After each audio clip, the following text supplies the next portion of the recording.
Hello, everyone, and welcome back to the Torrent Dove Financial Channel. Today, I'm talking about a subject I'm really passionate about, and that being, I'm going to be outlining one of the strategies that I personally have used over my time investing, my 5 years, that has definitely probably added the most to my portfolio.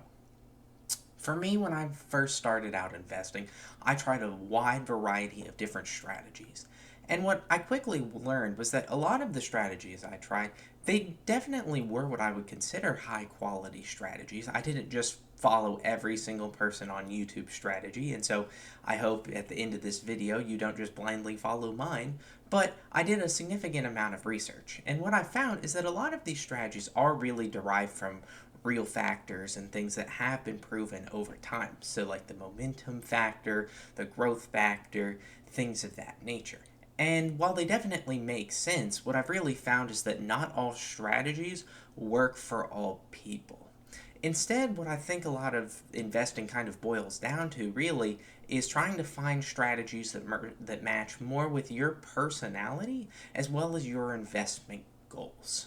So for me, a lot of the strategies that I've tried that definitely did not work in the slightest for me were more focused on trying to make as much as possible in the moment. I'm talking about any trading strategies, a lot of momentum strategies, a lot of growth strategies. They didn't resonate with me.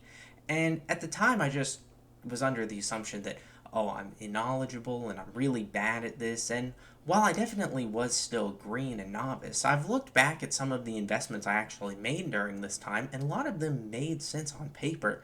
And had I stuck with them, they would have had great returns. But the problem was, I wasn't really fully convicted in my investments inside my portfolio using some of these strategies. So while I was picking up high value names such as Nvidia early on, it wasn't for reasons that resonated with me per se. So, one of the things that I really believe contributed to me finding a successful strategy that I could implement was doing my own research and reading works by investment grades. Specifically, the one that I'd say credited the most with me kind of formulating this strategy and adapting it in a way was The Intelligent Investor by Benjamin Graham. Now, reading this book was one of the first times I've read or viewed or consumed any investing material that really resonated with me. A lot of what's out there, and looking back, I can definitely see why, but a lot of what's out there is focused more on the day to day, something's always going on.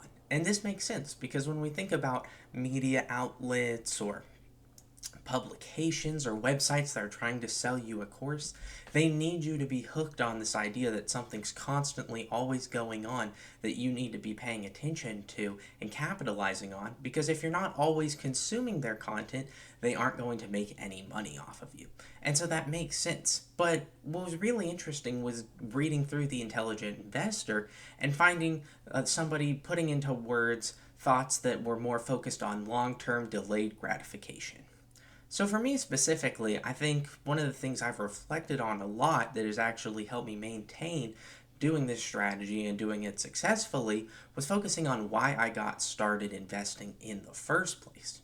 For me, I wasn't ever interested in just how can I make the most money today. I've always been somebody who's been really focused on delayed gratification.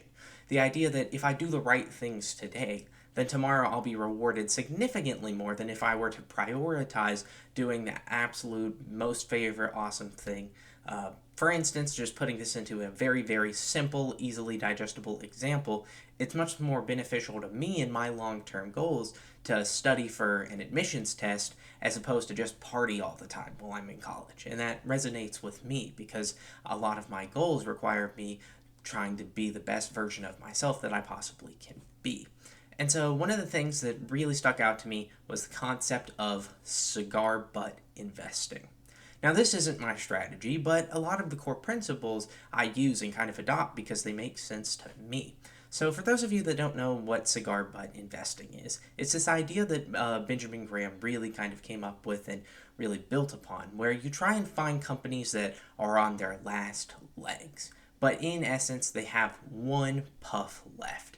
A current day example that's quite popular would be SiriusXM, and this is one that Warren Buffett's Berkshire Hathaway is actually quite invested in. The idea that while they are going to eventually, they're definitely in the latter stages of passing on as a company, they still have one good puff left, and then that's your time to kind of cash out. And it makes sense to me because in investing, it's all about asymmetric bets, where I want to make bets that in the long term are really in my best interest, and the odds are actually on my side. And the cheaper I can buy a ownership stake in a company for, the better it is, and the least downside potential I actually have. And these were some of the concepts that really resonated with me. Now, before I get into detailing the exact how-to of my strategy and going through some examples, I want to first talk about something that every single active investor should do, and that is adopt the core satellite portfolio. Now, for those of you that don't know what the core satellite portfolio is, you have, in essence, your core, which is a highly diversified index fund that tracks a broader market. Now, I know what I just said turned off a lot of active investors because that is in purpose against the whole point of active investing. I have a pretty simple reason for this. So for me specifically, how my investments are set up is I have 3 separate accounts. I have my core account, and for my core, I chose the S&P 500. So I'm in the Vanguard S&P 500, the lowest expense ratio possible for an S&P 500 ETF. I think it's important to understand the odds and the statistics, and then I'll get into kind of why the core satellite is the best approach. But when you want to talk about the odds and the statistics, 90% of professional active investors underperform the S&P 500 long term.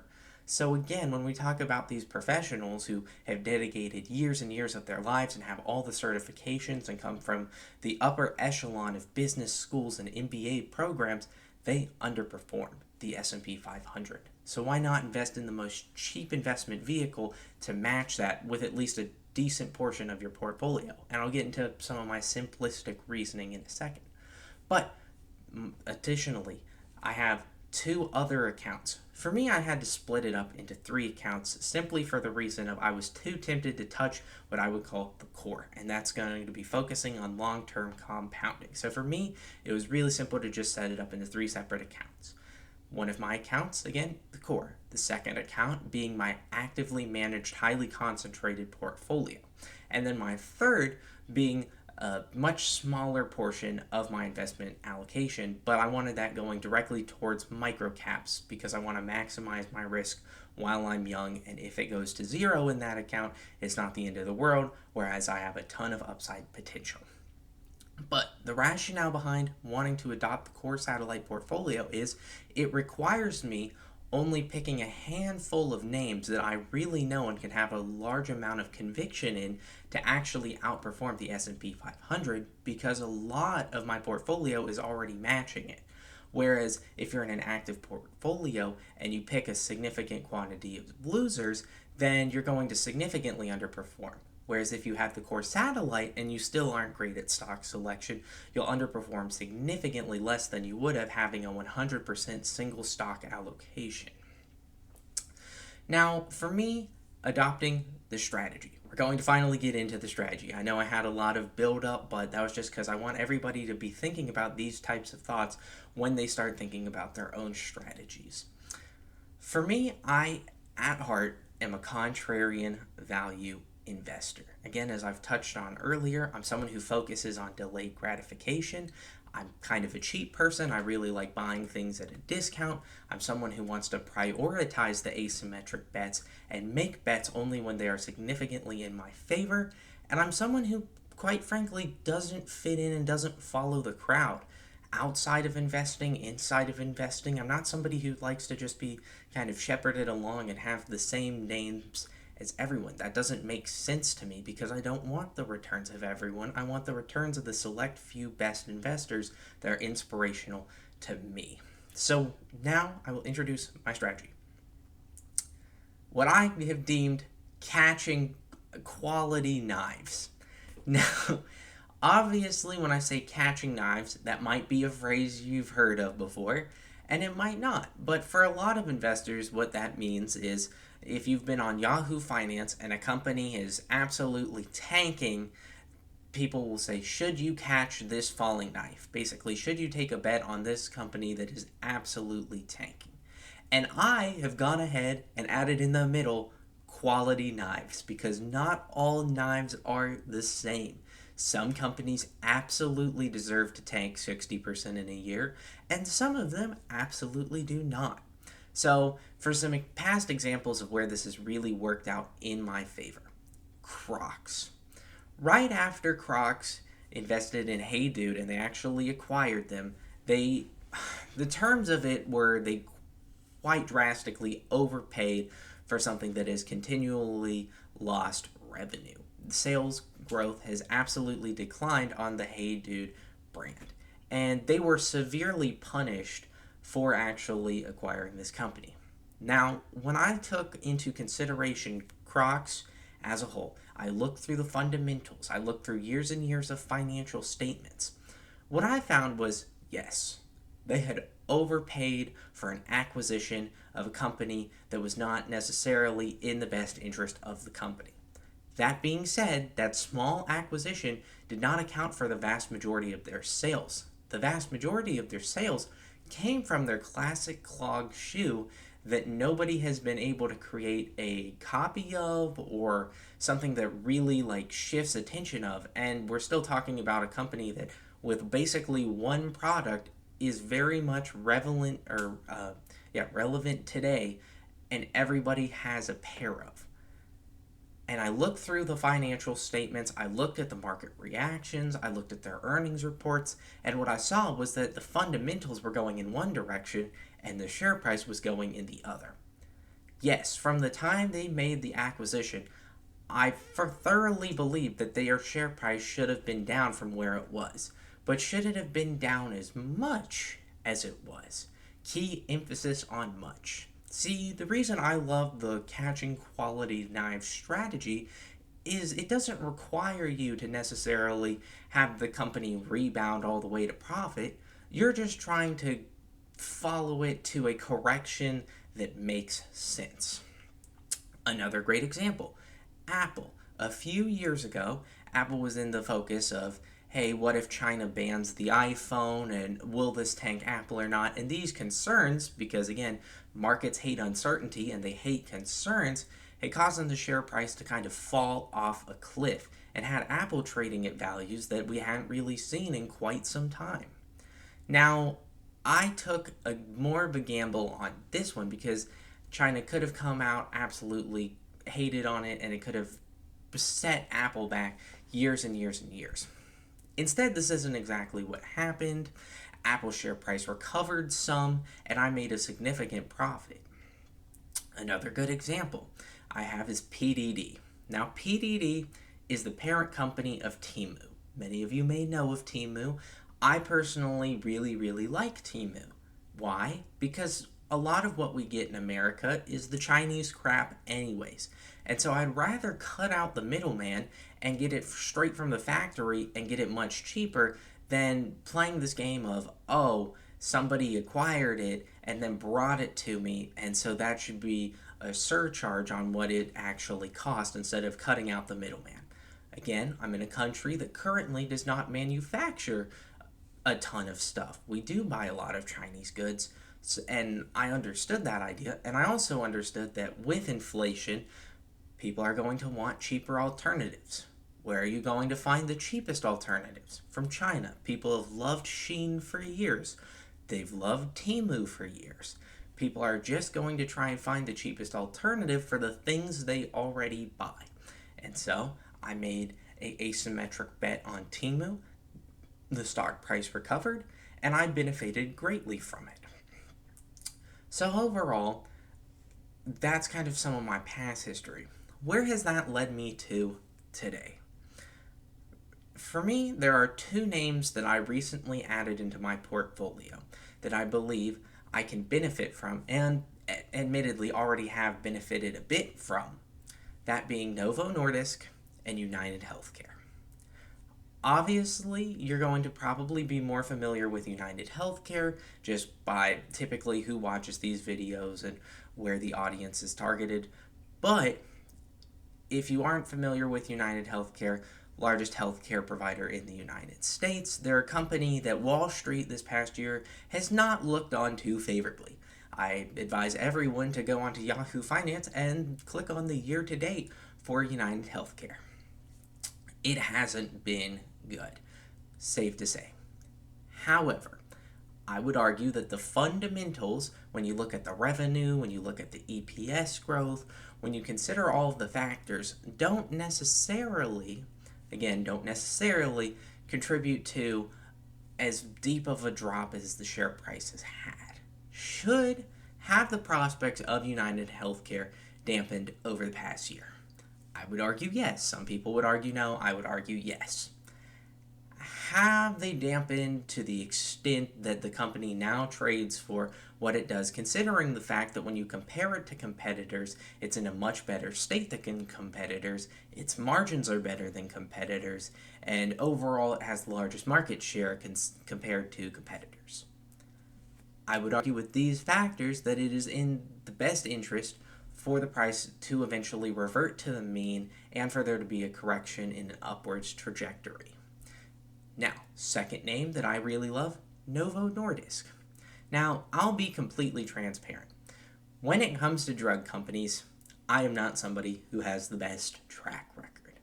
Now, when I come out and say that, a lot of people might automatically jump or turn off on the video, but I do feel the need to actively share this because when I try and walk through things that work for me, they aren't going to work for everybody. And drug manufacturers aren't necessarily something that I'm the best at. I don't want to consistently try and guess between Eli Lilly, Novo, Merck, all of the companies. That's not something I want to do.